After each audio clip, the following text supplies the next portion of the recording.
Bonjour tout le monde. Cette vidéo de base aurait dû s'intituler Les reptiliens veulent notre mort. Mais sur Twitter ça vous a pas vraiment chauffé et je vous avoue qu'en faisant mes recherches, je suis tombé sur une histoire vendue comme une abduction ou comme un enlèvement alien de la part des reptiliens envers un humain. Et là, vous me connaissez, ça m'a chauffé, hein. Tout de suite j'étais comme un gamin.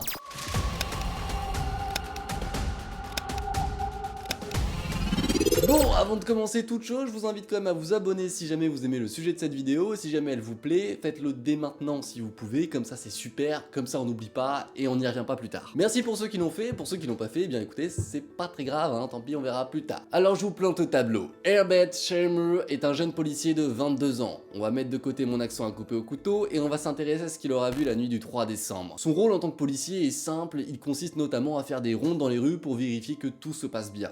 Il bosse dans le Nevada et il va trouver sur une route au loin ce qui va penser être un camion avec des feux de détresse. Alors forcément, il est policier, ça l'intrigue, il veut aller voir. Et pas besoin de sortir de Polytech pour savoir que la nuit, on circule avec des feux. Et donc, plus il se rapproche de cet objet, plus il peut le distinguer. Mais à sa grande surprise, ce sera ni un camion, ni une voiture, ni même un vélo, mais bien une soucoupe volante. Je commence à avoir chaud, donc on va enlever le pull hein, quand même. Non, parce que là, vous allez voir, on va très vite taper dans le sujet. Hein. Maintenant que c'est fait, je peux vous parler de cette soucoupe volante. Il s'agit donc d'une sorte de ballon de rugby, mais du coup à l'horizontale, avec des ouvertures ovales, comme des sortes de fenêtres finalement, et une rampe qui descend, une rampe sans marche, hein, qui serait du coup utilisée certainement pour descendre et monter de l'objet. Hein. On n'a pas vraiment d'autre idée que pour ça. Et bien sûr le tout agrémenté d'une couverture argentée sur l'intégralité de l'objet et avec des lumières rouges un petit peu partout qui scintillent forcément. Après ça, ce qui se passe c'est qu'au bout de quelques secondes, l'objet replie la rampe, se met à léviter en éjectant des flammes au sol et du coup après s'en va en flottant dans les airs. Jusque là, rien de bien compliqué, c'est ultra cliché, c'est tout ce qu'on peut connaître dans les livres et les films de science-fiction. Le fait est que ce cher Herbert va se rendre compte en rentrant au poste qu'il rentre à 3h. Mais il commence sa ronde à 2h30. Mais pour lui, sa ronde est bien plus longue qu'une simple demi-heure. Il estime qu'il y a environ 20 minutes de temps qui serait perdu entièrement, y compris sur la montre. C'est pas juste une perte de mémoire là. C'est clairement que le temps se serait arrêté pendant 20 minutes et lui il aurait continué de vivre. Sauf qu'il est policier et donc il doit faire un rapport pour indiquer ce qu'il a vu. Et là, sur ce rapport, il marquera, je le cite, enfin la traduction, hein, je cite bien entendu la traduction de ce qu'il a écrit, « Vu une soucoupe volante à la jonction des autoroutes 6 et 63, croyez-le ou non ». Déjà, il est assez sûr de lui et il comprend assez rapidement qu'il peut être pris en ridicule de par le fait qu'il explique cette histoire. Vous l'imaginez, un policier qui fait un rapport dans ces années-là sur ce sujet, ça fait parler la presse. Mais en plus de ça, il va développer des symptômes secondaires, des maux de tête, des petits picotements et surtout des petits points rouges dans la nuque et en plus de ça, une grosse sensation de mal-être. Et donc tout ça interpelle la commission de Condon à l'université du Colorado qui, à cette époque-là, enquêtait sur des observations d'OVNI avec plusieurs scientifiques. Ils vont donc demander à Herbert de subir une séance d'hypnose régressive pour essayer de comprendre un petit peu plus ce qui s'est passé cette nuit-là. Nous sommes donc le 13 février 1968 quand Herbert subit cette séance d'hypnose régressive, soit quand même 3 mois après les faits. Ça s'est passé en 67 le 3 décembre. Ce qu'il se passe cependant, c'est que pour les scientifiques, elle est peu concluante et qu'il n'y a pas assez de matière, donc ils décident d'écourter cette séance d'hypnose qui pour eux ne mène à rien. Et en réalité, durant mes recherches sur cette fameuse personne et sur son vécu, ce que l'on découvre, c'est que durant cette fameuse séance d'hypnose, il y aurait eu des informations très importantes qui seraient sorties, notamment des détails sur la salle et le descriptif de ce qu'il y avait dans le vaisseau, ainsi que la description physique des personnes qui l'auraient enlevé. Le fait est que tout ça vient d'informations qui sont donc tirées d'internet mais qui n'ont pas forcément de fondement. Je sais pas d'où ils tiennent tout ça, ils écrivent juste ça sur des blogs. Donc je vais pas vous le détailler parce que pour moi c'est pas assez réel pour que ce soit le cas. Et en tout cas, il n'y a pas assez de preuves pour que je considère ça comme une réelle information. Par contre, je vous laisse des liens en description, si vous avez envie de vous intéresser, vous pouvez. Et au fil du temps, Herbert aura quelques souvenirs qui reviendront en mémoire, et en se confiant à un ami, il va lui conseiller du coup d'aller contacter un ami à lui qui est auteur et chercheur du nom de Eric Norman, pour essayer de comprendre ce qui a pu se passer cette nuit-là. Ce cher auteur et chercheur a un réflexe plutôt sympathique, il veut lui refaire subir une séance d'hypnose régressive. Alors du coup, ce qui sort durant cette séance d'hypnose régressive, je vais essayer de vous le narrer tout de suite. Après m'être rapproché en voiture du lieu d'atterrissage, je constate tout à coup que mes phares et mon projecteur cessent de fonctionner, tout comme le moteur du véhicule et la radio de bord. Une porte en forme de ballon de football américain se dessine dans la structure de l'objet et un escalier mobile apparaît, que 2 petits êtres empruntent pour se diriger ensuite vers la voiture. Du coup, je commence à m'affoler et je veux saisir mon pistolet. Quelque chose qui envahit mon esprit m'en empêche. L'un des individus se poste devant la voiture et braque un objet sur moi.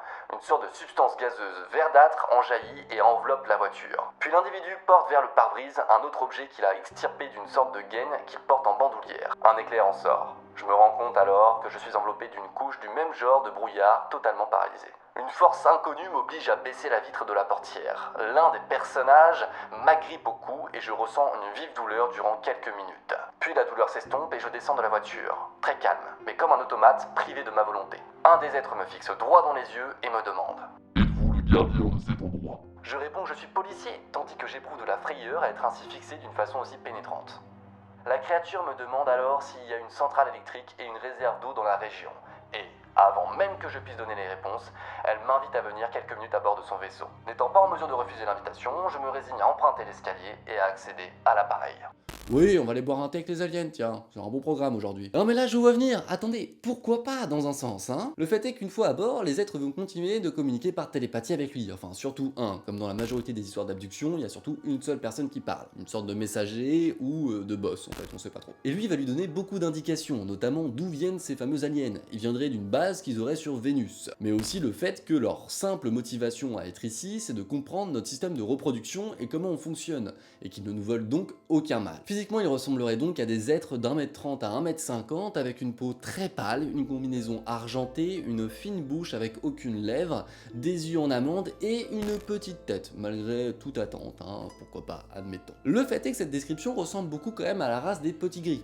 Race dont je vous ai déjà parlé, si vous voulez en savoir un petit peu plus en vidéo, vous pouvez aller voir l'affiche qui apparaît d'un côté ou de l'autre, comme ça vous saurez tout. Par contre, et même si ça n'a pas grand rapport, au départ, ça m'a été vendu comme une histoire d'abduction par des reptiliens.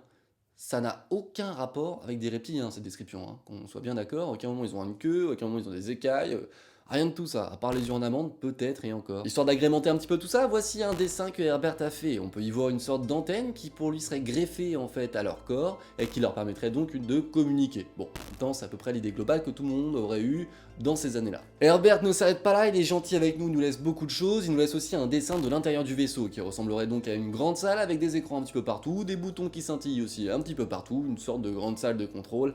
Pareil, assez cliché, mais n'oublions pas que nous sommes en 67. Enfin en réalité quand il le dessine on est en 68, mais bon, on est vers ces eaux-là. L'alien étant ultra sympa, il va lui expliquer d'autres choses, notamment le fait que le vaisseau puisse aller jusqu'à 240 000 km/h au maximum, ce qui est donc pas énorme en termes de vaisseau spatial, hein. C'est pas le top du top quoi. Et en plus de ça, il va lui montrer l'antenne extérieure qu'il y aurait au-dessus de sa soucoupe volante, qui lui servirait du coup à charger et à décharger les batteries énergiques de son appareil pour pouvoir notamment créer un champ magnétique de protection quand ils sont au sol. Mais la visite ne s'arrête pas là, il n'a pas fini d'explorer ce fameux château, il va aussi y voir du coup des mini soucoupes volantes qui seraient donc des mini drones qui serviraient à explorer la planète dans les zones les plus peuplées de façon très discrète. De toute façon, on est arrivé à un stade où je peux plus dire grand chose. Il va donc lui raconter que ils enlèvent des humains et des animaux un petit peu au pif en leur racontant toujours le même discours, jusqu'à même indiquer où est leur base. Leur base serait donc sur Terre, dans une base sous-marine, loin de notre agitation et de nos regards humains. Et là, ok, peut-être qu'on peut trouver un point commun avec les reptiliens, hein, je reviens à cette histoire. Mais franchement, c'est peut-être le seul truc. Oui, parce que d'après les théories, les reptiliens vivraient dans la Terre creuse,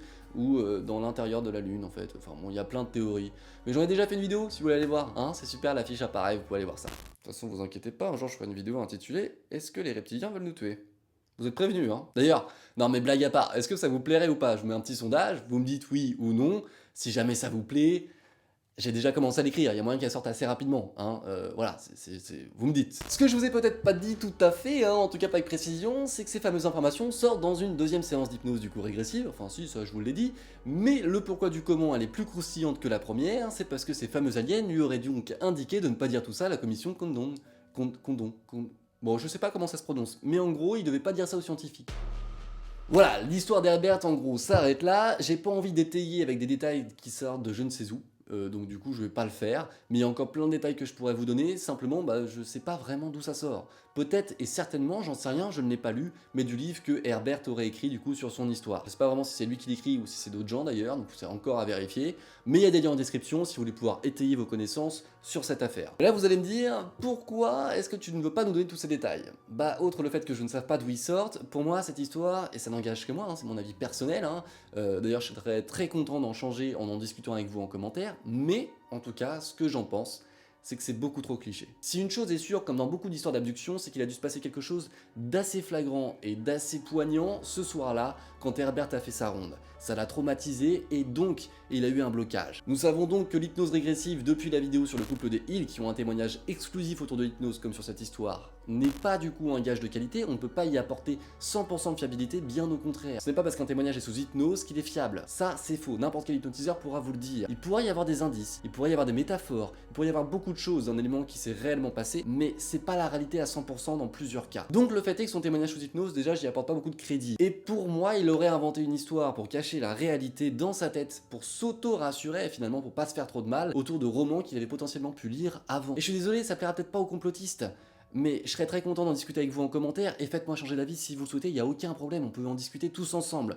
Tant que c'est dans le calme et le respect, s'il vous plaît. Il y a pas mal d'histoires qui ont du crédit, mais pour moi, celle d'Herbert tombe malheureusement dans la névrose de celles qui sont trop clichés, et donc qui du coup nous apportent beaucoup de crainte, et puis surtout qui nous donnent pas envie d'y croire. Et pour ceux qui vont me dire, mais sur quoi tu te bases précisément pour dire ça? Eh bien parce que sa soucoupe volante est clairement comme celle décrite lors de Roswell. Peut-être que vous allez me dire, mais c'est vrai, à l'époque, les soucoupes volantes avaient tout cet aspect-là, et les aliens aussi? Oui, ok. Pourquoi pas? Effectivement, c'est une possibilité, mais moi j'y crois pas et c'est mon choix. Je ne détiens pas la vérité absolue et je ne dis absolument pas que mon avis est véridique, hein, calmons-nous. Bref, voilà, cette vidéo est finie, j'espère qu'elle vous aura plu. Si c'est le cas, n'hésitez surtout pas à la liker et à la partager, s'il vous plaît, c'est gratuit et moi ça m'aidera énormément. Si vous voulez d'autres vidéos comme celle-ci, n'hésitez pas, c'est comme ça qu'il faut faire, surtout en la partageant, en likant et en vous abonnant. Et si vous avez envie d'en parler, je suis toujours présent en commentaire pour vous répondre et vous donner des liens en plus et des informations si j'en ai. Je vous dis à très bientôt pour une nouvelle vidéo, ciao tout le monde, bye.